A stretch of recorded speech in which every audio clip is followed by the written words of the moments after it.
Here's a fitness test that takes exactly 2 minutes, needs zero equipment, and can be done into a space between your couch and your TV.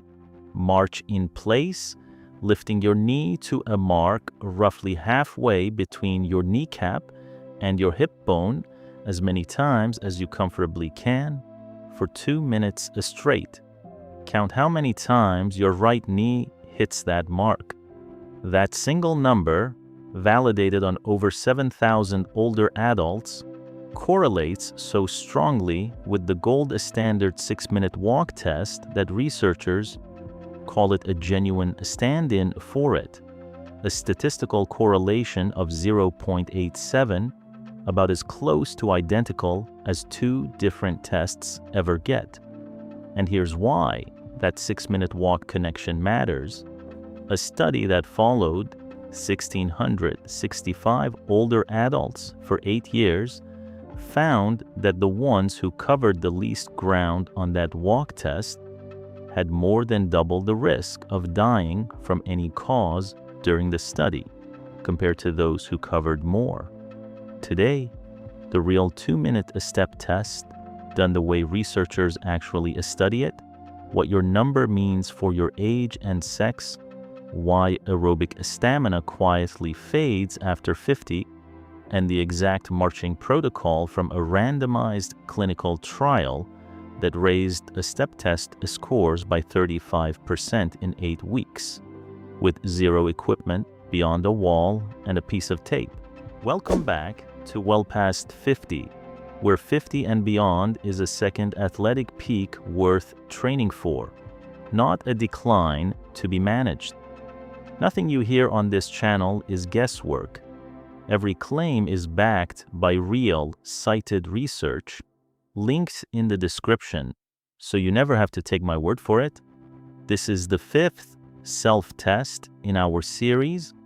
We've covered the chair stand test for leg power, the balance test, the grip strength test, and the stair climb plus heart rate recovery test for cardiovascular health.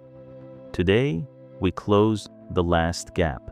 Aerobic endurance, your ability to sustain effort over time, measured without stairs, without a stopwatch pace to hit, without leaving your living room.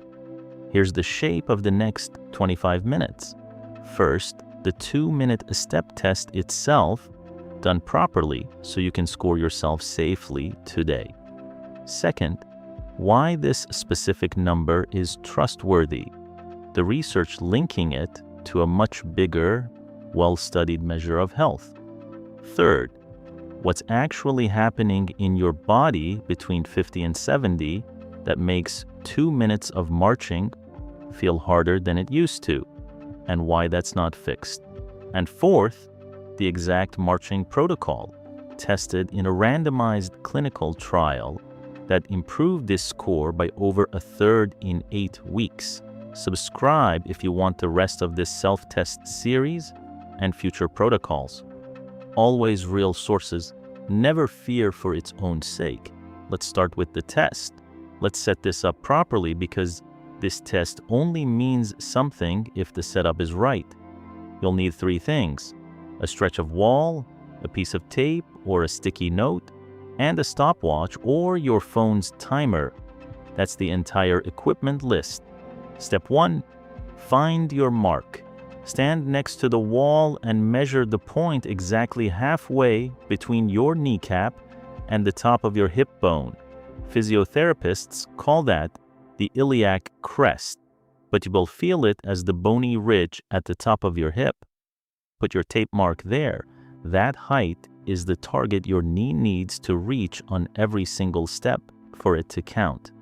Step 2, get in position. Stand facing the wall close enough that you could lightly brush it with your fingertips for balance if you need to. You're allowed to touch the wall or hold a stable chair for support. You're just not allowed to lean on it or push off it for extra height. This is a fitness test, not a balance test, so use only as much support as keeps you safe. Step 3, the test itself. On your signal, start your timer and begin marching in place, lifting alternating knees until each one touches that tape mark at a pace you can sustain. Brisk, but not a sprint you will collapse from at 90 seconds. If you can't maintain the correct knee height, the instruction from the original research is simple. Slow down or pause briefly to catch your breath, but keep the clock running. This isn't about who marches fastest for 2 minutes. It's about who can sustain a real aerobic effort with correct form the entire time. Step 4. Count and record. Every time your right knee reaches the mark counts as one step. Keep a running count in your head, or better, have someone tap a tally for you, or film yourself and count afterward. At 2 minutes, stop and write your number down.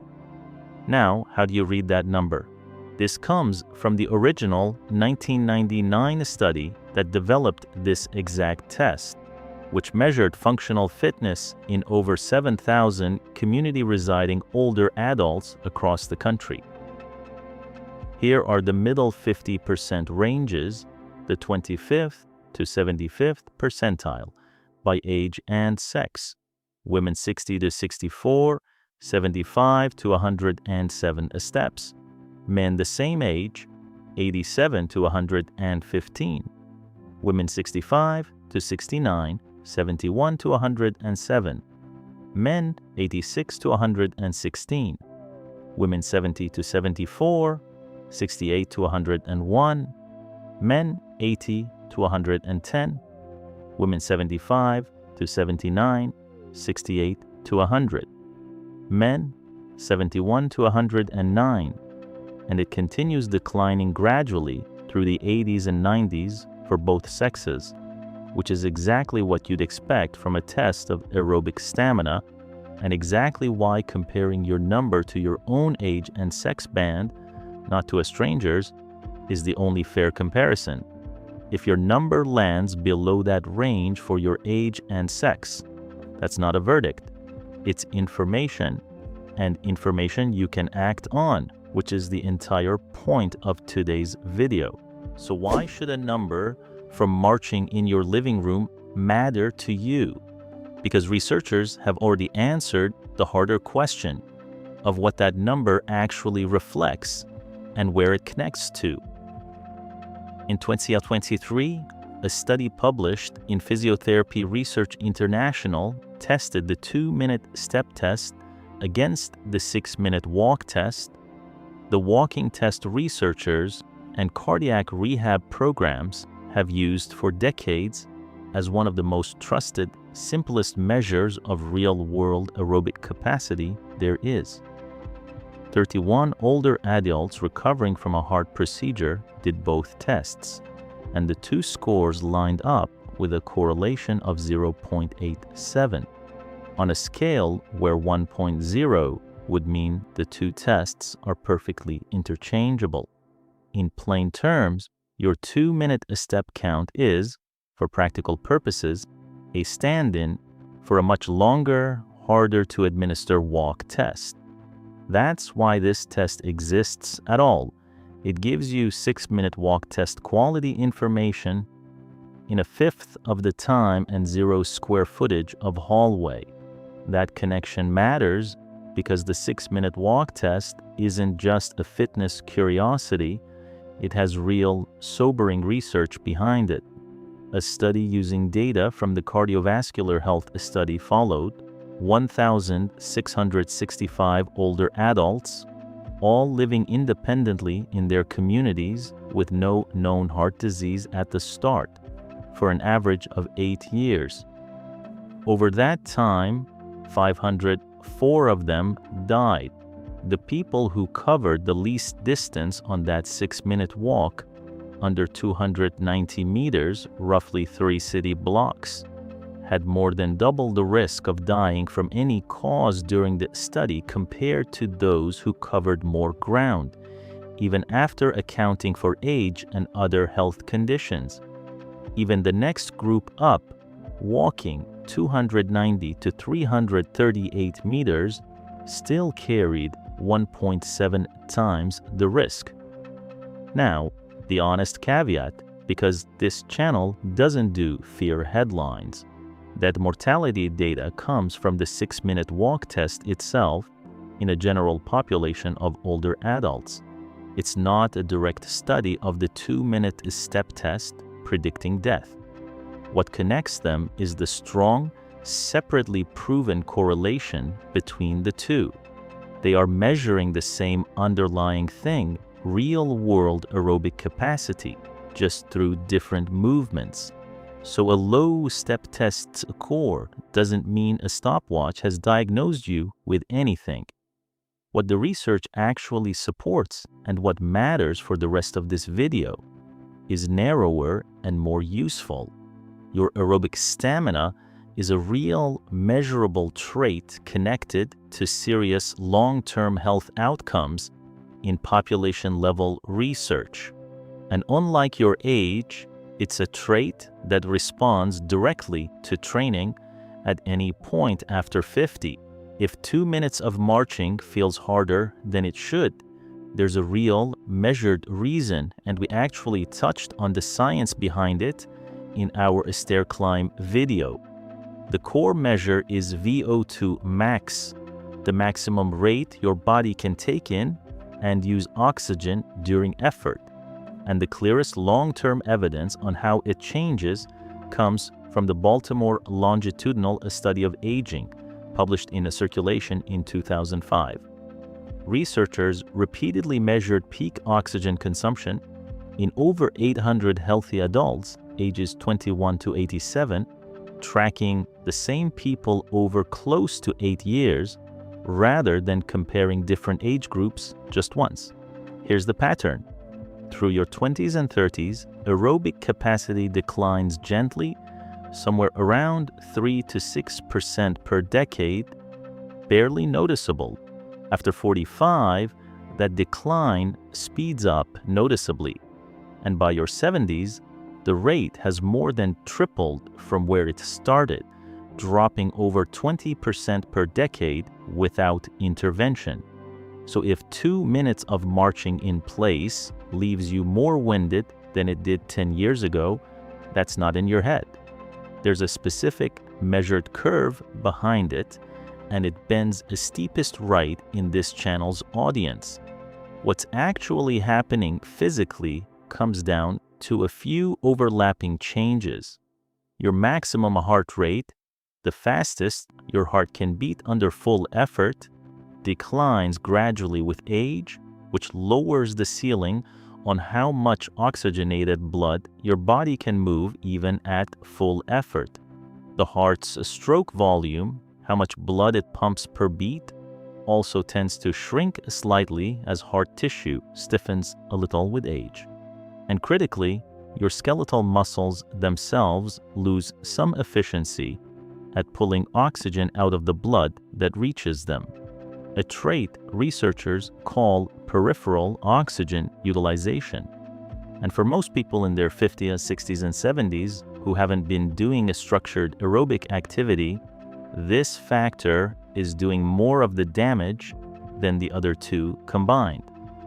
Here's the addition mindset part, and it's the same encouraging finding that's true across all the cardiovascular research we've covered on this channel.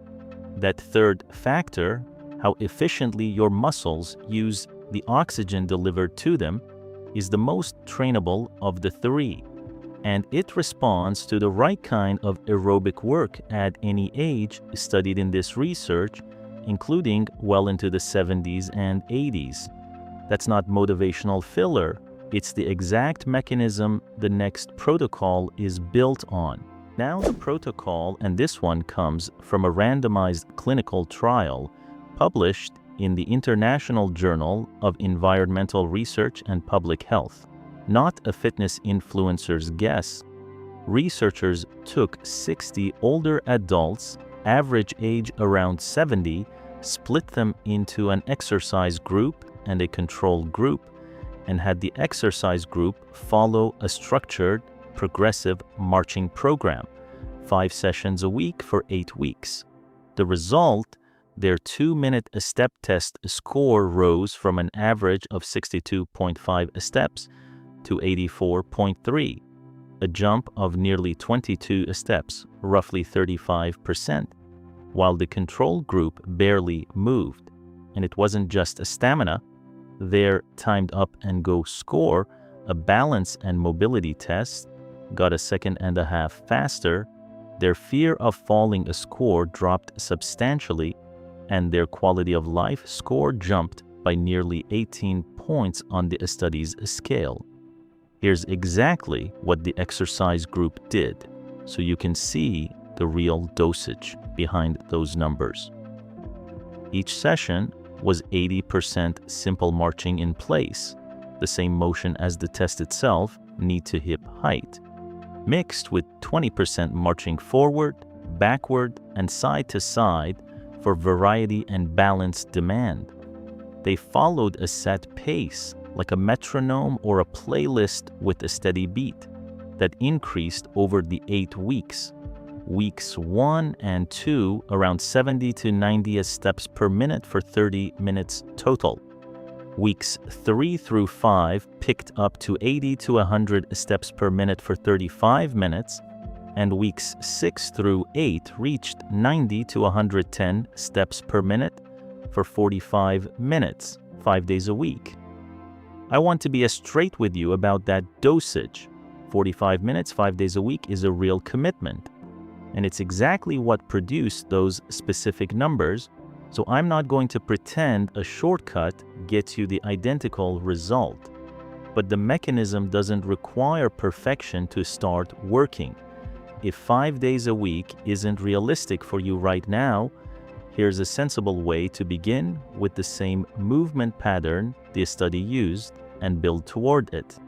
Week 1, 3 sessions, 10 minutes each, marching in place at a comfortable but purposeful pace, knee toward hip height, holding the wall or a chair back if you wanted a stability.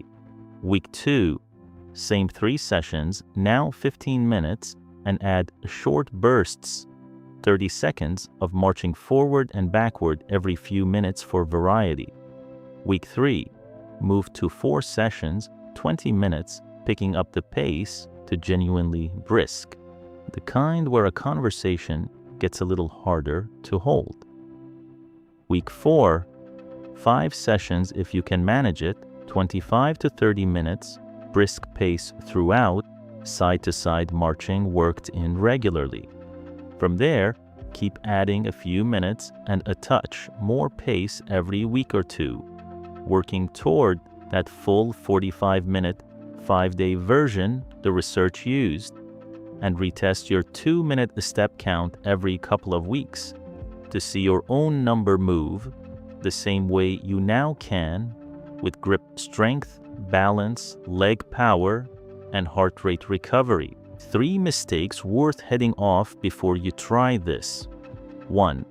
Pushing off the wall or a chair for extra height instead of just using it for balance. That inflates your knee height artificially and makes your score meaningless as a comparison over time. 2. Stopping completely the moment you feel out of breath instead of just slowing the pace. The original protocol wants the clock to keep running through a brief pause, because sustained effort over 2 full minutes is the entire point. 3. Comparing your very first score to a much younger relative's or to a stranger's online. This test is scored against your own age and sex band and against your own number next month, not a leaderboard against people with a completely different starting point. A quick, honest safety note: this is educational content, not medical advice. If you have chest pain, shortness of breath at rest, or wildly out of proportion to the effort, a known heart condition, recent dizziness, fainting, or balance issues, uncontrolled high blood pressure, or a knee or hip issue that makes marching in place unsafe, even holding a wall, talk to your doctor before trying either the test or the protocol, and stop immediately any day if you feel real chest pain, true dizziness, loss of balance, or abnormal shortness of breath, as opposed to the normal expected feeling of your body working. Let's bring it together. Mark a spot on the wall halfway between your kneecap and your hip bone. March in place for 2 minutes, lifting your knee to that mark, and count. That number correlates almost perfectly, 0.87, with the 6-minute walk test, a measure with real population-level ties to long-term health in adults over 50. It fades after 50 mostly because of one specific, highly trainable factor: how efficiently your muscles use the oxygen your blood delivers, and a randomized clinical trial using nothing but marching in place at a set pace raised that exact score by 35% in 8 weeks, while also improving balance and cutting fear of falling. No stairs, no equipment, no gym. Just a wall, a piece of tape, and 2 minutes. Test yourself this week. Mark the wall, march for 2 minutes, count your right knee, and put your number in the comments along with your age. No judgment, just your honest starting point, same as everyone who's already shared their grip strength, balance, and stair test numbers. Subscribe to Well Past 50 so you don't miss the rest of this self-test series, and I'll see you in the next one.